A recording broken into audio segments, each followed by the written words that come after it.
معزز سامعین گرامی قدر، اس آیت مبارکہ میں اللہ رب العزت مجھے اور آپ کو یہ بات کہہ رہے ہیں، افحسبتم انما خلقناکم عبثا، کیا ہم نے آپ کو بلا وجہ پیدا کیا ہے، بے مقصد پیدا کیا ہے، یا بغیر آپ سمجھتے ہیں امتحان پیدا کیا ہے، یا آپ سمجھتے ہیں یہ دنیا کی زندگی بس ایسے ہی اللہ تعالیٰ نے بنا دی ہے؟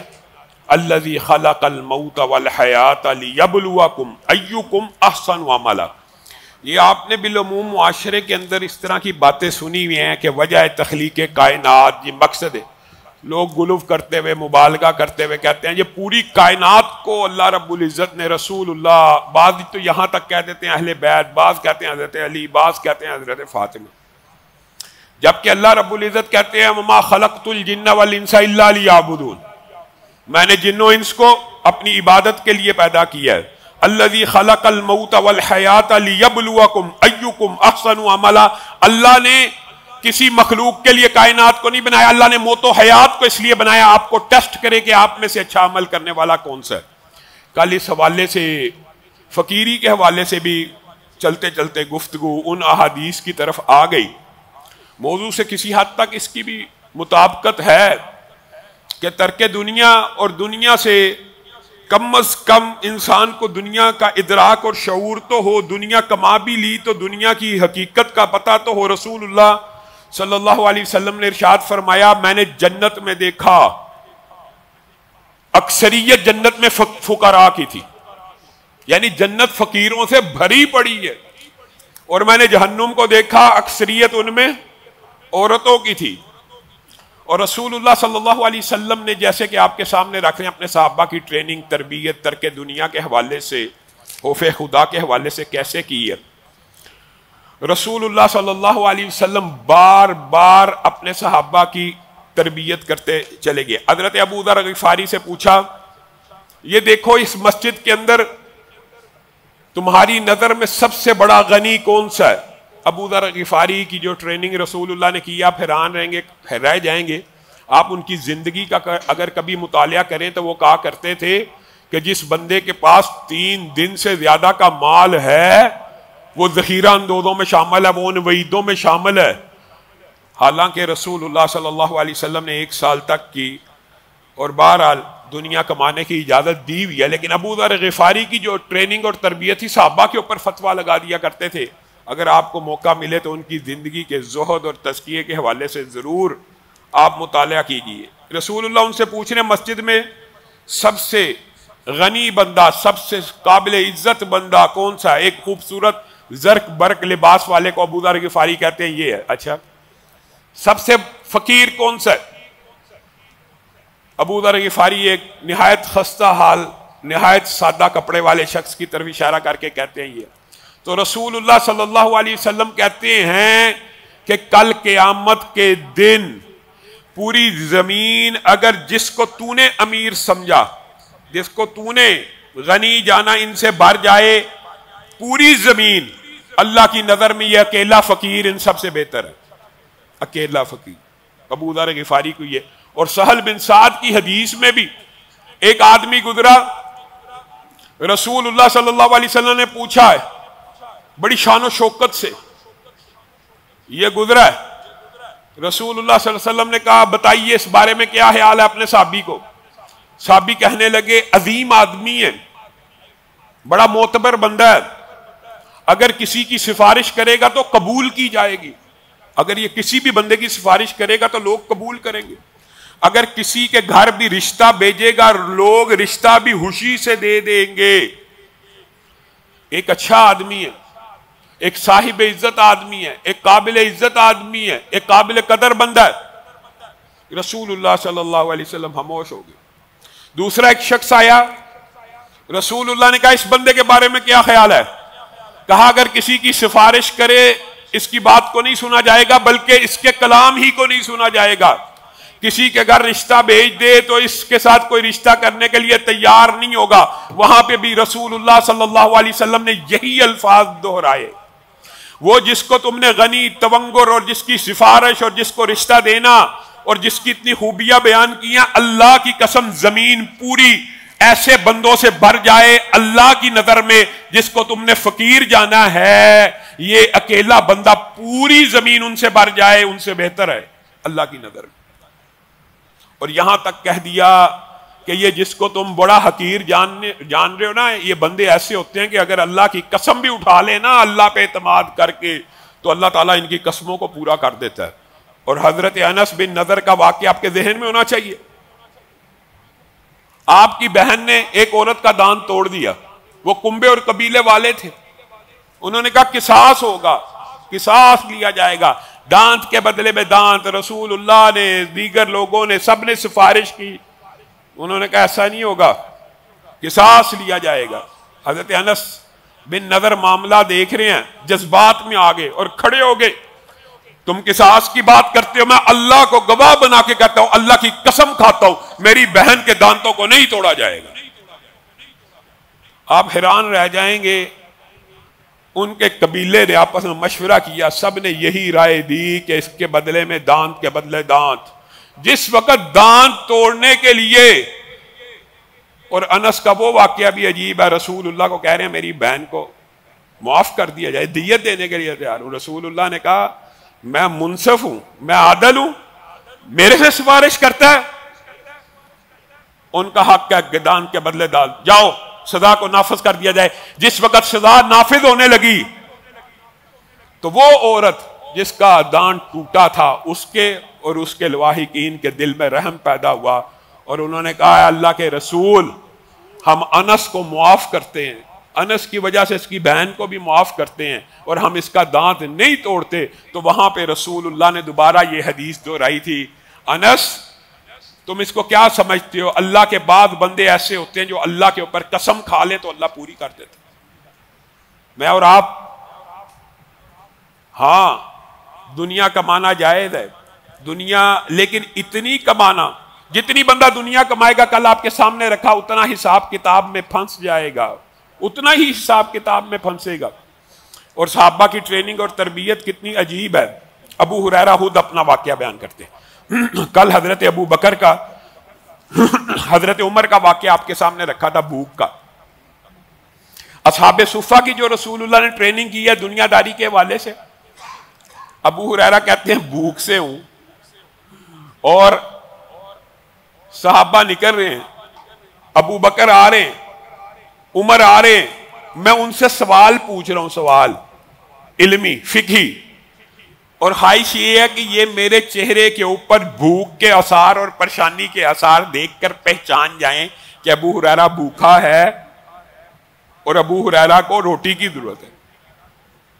کہا حضرت ابو بکر سے مسئلہ پوچھا، ابو بکر بتا کے چلے گئے۔ حضرت عمر سے مسئلہ پوچھا، وہ بھی بتا کے چلے گئے کہ ابو ہریرہ تجھے یہ مسئلوں کا پتہ نہیں۔ کہا رسول اللہ صلی اللہ علیہ وسلم باہر آئے، پہچان گئے ابو ہریرہ کو کس چیز کی حاجت ہے۔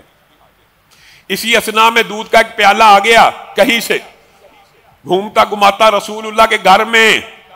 رسول اللہ کہنے لگے ابو ہریرہ تجھے اسی چیز کی حاجت ہے؟ کہا جی ہاں۔ کہا ٹھیک ہے، تیری حاجت کو بھی پورا کیا جائے گا، لیکن یہ اصحاب صفہ کے جو میرے ساتھی ہیں، میرے صحابہ کتنے دن سے بھوکے ہیں، سب کو بلا لا، ایک پیالہ دودھ۔ ابو ہریرہ کہتے ہیں اب میرے دل میں کی کفیات، رسول اللہ کے حکم تو عدولی کا سوال پیدا نہیں تھا ہوتا، لیکن دل کی کفیات بدل گئی کہ ایک پیالہ ہے، اصحاب صفہ کی تعداد دسیوں صحابہ ہیں، اس ایک پیالے سے تو میری پیاس نہیں بجھے گی، رسول اللہ سب کو دعوت دے رہے۔ کہا لیکن چارہ کوئی نہیں تھا، سب کو بلا لیا۔ کہا رسول اللہ صلی اللہ علیہ وسلم کے معجزات میں سے ایک معجزہ یہ، رسول اللہ نے کہا بسم اللہ پڑھ کے پیو۔ ایک نے پیا، دو نے پیا، سارے اصحاب صفہ نے پیا، سارے اصحاب صفہ نے پیا۔ ابو ہریرہ خود اس حدیث کے راوی اور بیان کر رہے، سب نے پی لیا، پیالے میں دودھ ختم ہونے کا نام نہیں لے رہا۔ پھر رسول اللہ صلی اللہ علیہ وسلم نے آخر میں مجھے دیا، یہ ٹریننگ ہے کہ نہایت بھوک میں بھی ابو ہریرہ کی یہ ٹریننگ بھی ہو رہی ہے، اگرچہ معجزے کا باب ہے۔ اور پھر پیالہ دیا، وہ واقعہ پتہ کہتے ہیں میں سارا پیتے پیتے پیتے پیتے سراب ہو گیا، اتنا پیا کہ جسم کے اوپر اس کے اثرات نمودار ہونا شروع ہو گئے۔ اور آپ حیران رہ جائیں گے، حضرت ابو ہریرہ کا تذکرہ آیا تو حضرت ابو ہریرہ کے ساتھ رسول اللہ صلی اللہ علیہ وسلم کا جو پیار اور ان کی والدہ کے لیے دعا اور ان کے لیے یہ اعزاز کہ قیامت تک ایمان والے ابو ہریرہ اور اس کی والدہ سے محبت کریں گے، یہ اعزاز، ایک وجہ ان کی تربیت بھی تھی، ان کا پیار بھی تھا۔ سب سے زیادہ روایات انہوں نے رسول اللہ صلی اللہ علیہ وسلم سے بیان کی ہے، کیونکہ ڈیوٹی یہ لگی اللہ کی طرف سے بھی ہے، رسول اللہ کے در کو چھوڑا ہی نہیں۔ ایک شخص، ایک تابعی مشہور شفیہ اصبہی ان کو کہتے ہیں، شفیع اصبہی بھی ان کا نام معروف ہے، وہ حضرت ابو ہریرہ کے پاس آئے، دیکھا پہلے کہ رش لگا ہوا ہے، لوگوں سے پوچھا کون ہے، کہا ابو ہریرہ ہیں، ظاہر حدیث بیان کرتے تھے، لوگوں کا رش ارد گرد ہوتا تھا۔ کہتا جب رش کم ہوا تو میں نے کہا مجھے ابو ہریرہ آپ کو قسم ہے، یہ ڈرانے کے حوالے سے یہ حدیث بھی بڑی عظیم ہے اور عذابوں کا جو باب ہے اس سے بھی انسان کے دل میں خوف خدا پیدا ہوتا ہے۔ کہا ابو ہریرہ آپ کو قسم ہے مجھے وہ حدیث سنائیے گا جو آپ نے رسول اللہ سے براہ راست سنی اور اس کا اثر سب سے زیادہ آپ نے محسوس کیا۔ یعنی آپ نے تو ہزاروں حدیثیں سنی ہیں، لیکن ایک حدیث ایسی بھی ہوگی جس کو سن کے آپ نہایت متاثر ہوئے ہوں گے اور آپ کے دل کے اوپر اثرات مرتب ہوئے ہوں گے۔ صحابہ ایسے ایک دوسرے کی بھی ٹریننگ کرتے تھے، خوف خدا پیدا کیسے کرنا ہے، وہی طریقہ ہے جو رسول اللہ نے بتایا، وہی طریقہ ہے جو صحابہ نے بتایا۔ آپ کو بھی چاہیے علماء کہ وہ درود سنیں یہاں سے خوف خدا پیدا ہو۔ شفیع اصبہی نے جب پوچھا تو ابو ہریرہ سوچ میں پڑ گئے اور کہنے لگے ہاں سب سے زیادہ متاثر کن حدیث، سب سے زیادہ جس حدیث نے میرے دلوں کی اور میرے دماغ کی دنیا بدل دی، آج میں تجھے وہ سناتا ہوں اور اس نے میرے اوپر بڑا اثر ڈالا۔ شفیع اصبہی کہتے ہیں عجیب واقعہ ہوا، ابھی اچھے بھلے تھے، کہنے لگے رسول اللہ صلی اللہ علیہ وسلم نے فرمایا، اور حدیث سنانے لگے، بے ہوش ہو کے گر پڑے، بے ہوش ہو کے گر پڑے۔ میں اور آپ یہ حدیث سنیں گے، اگر تو میری اور آپ کی زندگی میں وہ اثرات مرتب ہوئے جو سیدنا ابو ہریرہ کی زندگی میں ہوئے تھے تو سمجھ لیجیے ہم کامیاب ہیں، اگر سن کے بھی کوئی فرق نہیں پڑا تو سمجھ لیں پھر ہم ناکام ہیں۔ یہ حدیث انہوں نے سنی نہیں، سنانے لگے ہیں، بے ہوش ہو گئے۔ کہا پھر ہوش آیا اور پھر سیدھے ہوئے اور پوری طاقت اور قوت کو جمع کر کے رسول اللہ کی حدیث بیان کرنے لگے، پھر بے ہوش ہو گئے، پھر قوت کو جمع کیا، احباب آپ کو ہوش میں لائے، پھر رسول اللہ کی حدیث بیان کرنے لگے، بے ہوش ہو گئے۔ 3 مرتبہ اس حدیث کو بیان کرنے سے قبل ابو ہریرہ بے ہوش ہو گئے۔ شفیع اصبہی نے سوال ہی ایسا کر دیا کہ ایسی حدیث سنائیے جو آپ کی زندگی میں سب سے زیادہ آپ کے اوپر اثر انداز ہوئی۔ چوتھی دفعہ قوت و طاقت کو جمع کیا اور رسول اللہ کی اس عظیم حدیث کو بیان کیا جو آپ سب جانتے ہیں، صرف دہرائی کے لیے۔ کل قیامت کا دن ہوگا، اللہ کا دربار لگا ہوگا، ابھی تک کوئی جہنم میں نہیں گیا ہوگا، اللہ تعالیٰ بندوں کا حساب کتاب شروع کرنے وقت کہیں گے کہاں ہے وہ حافظ قرآن، وہ قاری قرآن کہاں ہے، اس کو لے کے آیا جائے، اس کو لایا جائے گا۔ ہاں جی میں نے تجھے قرآن کی نعمت دی تھی، علم دیا تھا، کیا کیا؟ اے اللہ اس کے اوپر عمل کرتا رہا، راتوں کو قیام کیا، دن کو اس کی تبلیغ کی، دن رات اس کی تلاوت کی۔ کذبتا، جھوٹ بولتا ہے، سارے فرشتوں کو گواہ بنائے گا اللہ، سارے فرشتے ایک آواز میں کہیں گے یہ جھوٹ بولتا ہے، ایک آواز میں یہ جھوٹ بولتا ہے۔ بندہ پریشان ہو جائے گا۔ کہا تو نے تلاوت اور قیام اور تراویح کی امامت اور تبلیغ دین اس لیے نہیں تھی کی کہ لوگوں کو اللہ کی طرف لے کے چل، تو نے اس لیے کی تھی کہ لوگ کہیں یہ بہت بڑا قاری ہے، تو نے اس لیے کی تھی کہ تو بہت بڑا عالم ہے، تو نے اس لیے کی تھی لوگ تجھے علامہ کہیں، حافظ کہیں، عالم دین کہیں، بس تیری زندگی میں بھی تجھے علامہ کہا گیا، تیری زندگی میں بھی تجھے قاری کہا گیا، اور جب تو دنیا سے چلا گیا تیرا تذکرہ دنیا میں عالم دین کے طور پہ رہا، جو تو نے کمانا تھا دنیا سے کما لیا، آج میرے پاس جہنم کے علاوہ تیرے لیے کچھ نہیں ہے، منہ کے بل پاؤں سے پکڑ کے منہ کے بل کے سیٹتے ہوئے جہنم میں ڈال دیا جائے گا۔ ابو ہریرہ حدیث بیان کر رہے ہیں، صحابہ کے دلوں کی زندگی بدل رہی ہے، تابعین مستغرق ہیں۔ کہا اللہ کہے گا دوسرے جواد اور صحیح فلاں ابن فلاں کو لے کے آیا جائے۔ ہاں جی یہی معاملہ، مال دیا تھا کیا کیا؟ اللہ تیرے راستے میں خرچ کرتا رہا، دن نہیں دیکھا، رات نہیں دیکھی، صبح نہیں دیکھا، شام نہیں دیکھا، جھوٹ بولتا ہے، کذبتا، فرشتے ساتھ ہم آواز ہوں گے یہ جھوٹ بولتا ہے، تو نے مال خرچ کیا تھا، لوگ تجھے سخی کہیں، جواد کہیں، کریم کہیں، تو دنیا میں تھا تب بھی کہا گیا، دنیا سے چلا گیا تیرا نام سخی اور جواد کے طور پہ دنیا میں رہا، جو تو چاہتا تھا وہ تجھے دے دیا گیا، یہاں جہنم کے علاوہ کچھ نہیں ہے۔ شہید کو بلایا جائے گا، شہید کو۔ آپ دیکھیں یہ امت کے وہ 3 طبقات ہیں جن کے مقام امت میں سب سے بلند ہیں، اتنے بلند ہیں کہ یہ ایک الگ موضوع ہے کہ عالم دین کا ایک عابد اور زاہد کے اوپر جو مقام و مرتبہ آپ نہیں جانتے، ایک صحیح اور جواد کا امت میں کیا مقام ہے آپ نہیں جانتے، ایک شہید کا کیا درجہ ہے۔ یہ تینوں ہائیسٹ رینک کے بندے ہیں، انبیاء اور صدیقین کے بعد امت کے ہائیسٹ 3 طبقے ہیں، اور ان میں سے ایک شخص ہے، شہید کو بلایا جائے گا۔ ہاں جی اللہ تو نے مجھے قوت دی، طاقت دی، دن رات جہاد فی سبیل اللہ کرتا رہا، لوگوں کو جہاد کے اوپر آمادہ کرتا رہا، لوگوں کو تیرے راستے میں لاتا رہا، نہیں جھوٹ بولتا، فرشتے بھی کہے گا تو اس لیے یہ کام کرتا ہے، لوگ کہیں تو بڑا جری ہے، تو بڑا شجاعت ہے، تو بہت بڑا قائد ہے، تو بہت بڑا سپہ سالار ہے، تو بہت بڑا لیڈر ہے، اس کو بھی جہنم میں ڈال دیا جائے گا۔ ابو ہریرہ جب یہ حدیث بیان کر رہے ہیں 3 مرتبہ اس سے پہلے بے ہوش ہوئے ہیں، میں اور آپ آج یہاں پہ بیٹھے ہیں، ہم نے رسول اللہ کے ان الفاظوں کو سنا ہے، اگر میری اور آپ کی زندگی میں بھی یہ تبدیلی اور خوف خدا پیدا ہو جائے تو سمجھے کامیاب ہیں، اور اگر نہیں ہوتا تو سمجھے ناکام ہیں۔ آپ کو صحیح واقعہ صحیح سند سے اسی حدیث کے حوالے سے ایک اور سناؤ۔ سیدنا امیر معاویہ کے پاس ایک شخص آیا اور رسول اللہ صلی اللہ علیہ وسلم کی یہ حدیث سیدنا امیر معاویہ کو سنانا شروع کر دی۔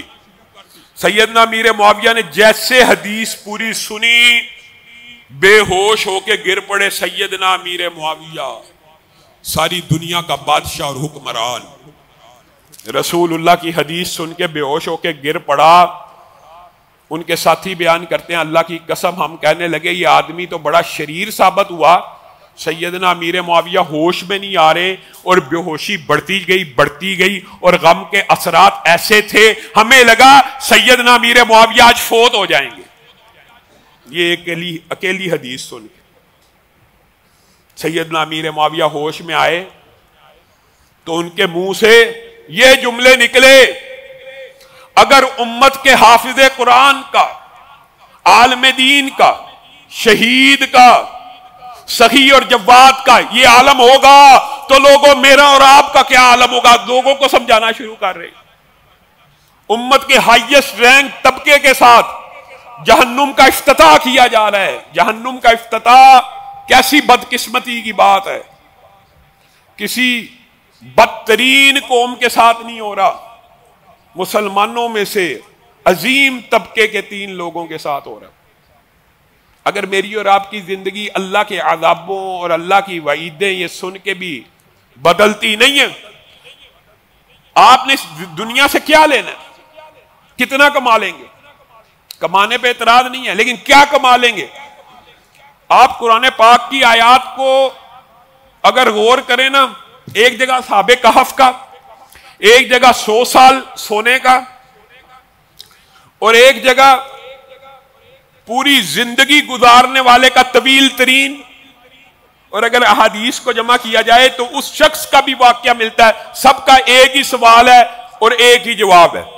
اس زمین کی پشت کے اوپر انسانوں میں سے سب سے طویل عمر پانے والے تاریخ کے اندر جو باتیں ملتی ہیں وہ 1600 1700 برس کی ہیں۔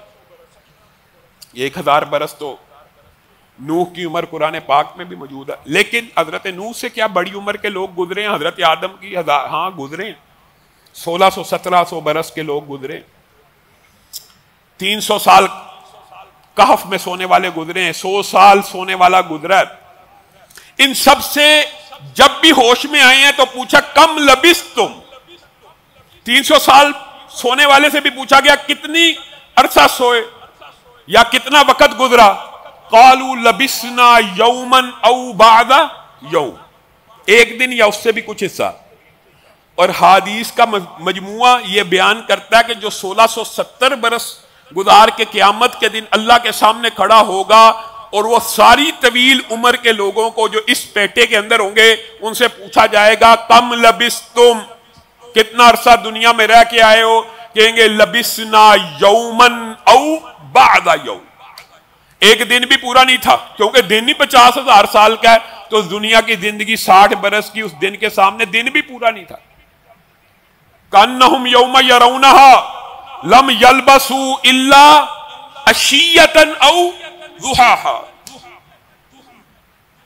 کل قیامت کے دن جب اس دن کو دیکھ لیں گے اور جہنم کو سامنے دیکھ لیں گے تو یہ ساری انسانیت، یہ 1500 1600 1000 60 70 80 سارے اس میں شامل ہوں گے، کیا کہیں گے لم یلبسوا الا عشیۃ او ضحاہا، ایک پہر ہی دنیا میں گزار کے آئے ہیں اللہ، ایک پہر، اس ایک پہر کے لیے ارب سال کی زندگی کا بیڑا غرق کرنا ہے تو کر لو، یہ سودا تمہارا ہے، تم نے کرنا ہے، چاہتے ہو کہ بیڑا غرق ہو جائے تو کر لو۔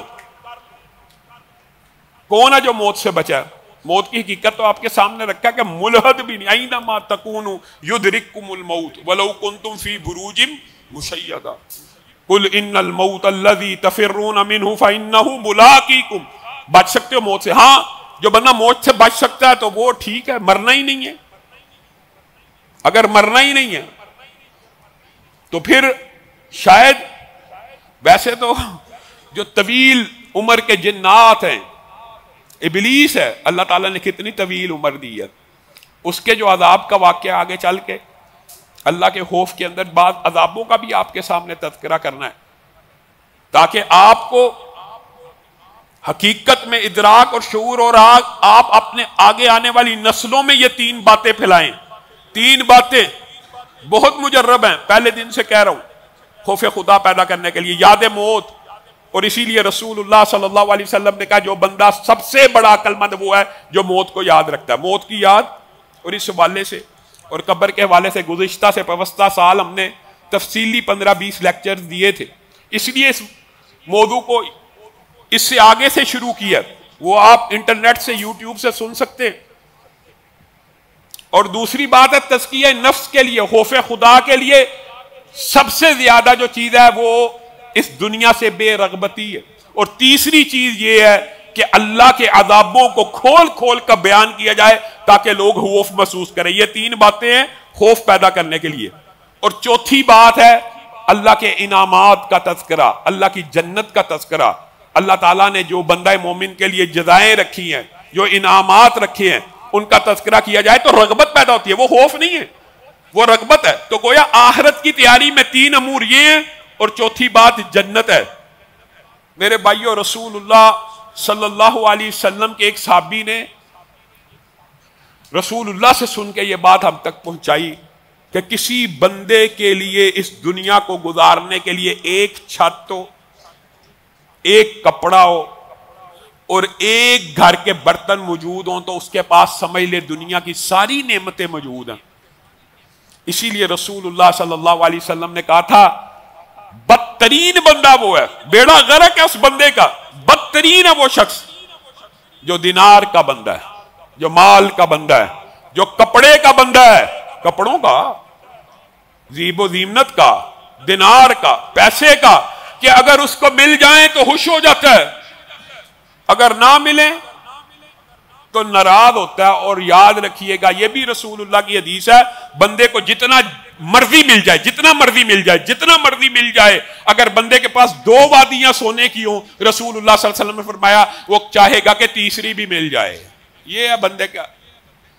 اور رسول اللہ صلی اللہ علیہ وسلم نے یہ بھی کہا، سمجھا کے گئے، آخری حدیث بات بیان کر کے اپنی بات کو ختم کروں گا، یہ بھی رسول اللہ صلی اللہ علیہ وسلم نے کہا تمہیں پتا ہے تمہارا مال کون سا ہے؟ سب کو پتا ہے، وہی ہے جو تم نے اللہ کے لیے آخرت میں بیچ دیا۔ کوئی بندہ غیر کے مال سے محبت کرتا ہے کہ وہ میرا ہے؟ رسول اللہ سمجھا رہے ہیں، یہ رسول اللہ کے الفاظ کا مفہوم ہے۔ نہیں، صحابہ نے کہا نہیں۔ تو کہا پھر تیرا مال وہی ہے جو تو نے اللہ کے پاس بیچ دیا، باقی مال تو تیرے وارثوں کا ہے، اور تو اس سے محبت کر کے اس کو روک کے بیٹھا ہوا ہے۔ جو مال تیرا ہے ہی نہیں، دیکھیں کمایا میں نے بھی ہے، سمجھانے کے لیے میں نے کمایا، میں نے کمایا، آپ نے کمایا، آپ سب نے اپنے ہاتھوں سے کمایا، مال تو آپ کا تھا، لیکن اس مال میں سے حقیقت میں آپ کا وہ ہے جو آپ نے اللہ کے پاس بھیج دیا، باقی سب آپ کے وارثوں کا ہے۔ جو مال اللہ کے پاس نہیں گیا وہ ان کا ہے، ان کے مال سے محبت کر کے مال کو روک کے بیٹھے، مال ان کا ہے۔ تمہیں عقل میں یہ بات نہیں آ رہی؟ یہ رسول اللہ کی کتنی عظیم حدیث ہے، اگر بندے کو سمجھ آ جائے تو دنیا کی حقیقت پتہ چل جائے۔ اللہ رب العزت جو کہا گیا، جو سنا گیا، اس کو سمجھنے کی توفیق عنایت فرمائے۔ سبحان ربک رب العزت عما یصفون وسلام علی المرسلین والحمد للہ رب العالمین۔